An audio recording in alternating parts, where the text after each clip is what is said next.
50 টাকার foam wash. বাইকটা service দেবো, সার্ভিস দেওয়ার আগ মুহূর্তে হচ্ছে গিয়ে পানি মারতে আসছি। আর এই বাইকটা এই যে ছোট ভাই ব্রাদার খুব ভালো করে পানি মারে। এটা হচ্ছে গিয়ে বাইক ভ্যালি।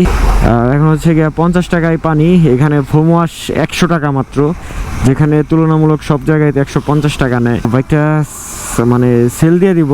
আর সেল দেওয়ার আগ মুহূর্তে হচ্ছে গিয়ে এটা লাস্ট ওয়াশ মনে হচ্ছে আমার। বাইকটা ফার্স্ট অফ অল হচ্ছে গিয়ে সব কিছু মানে একটা মেইন কথা, একটা সার্ভিস দিতে হবে।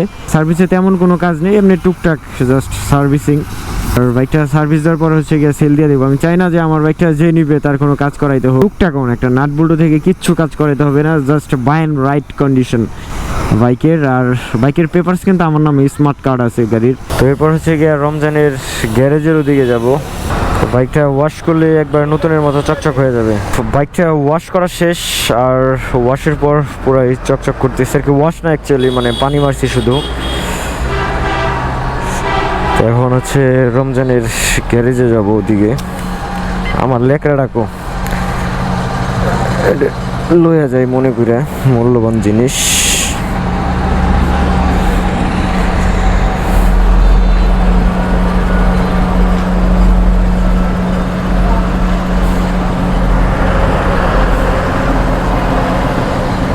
আচ্ছা হইছে।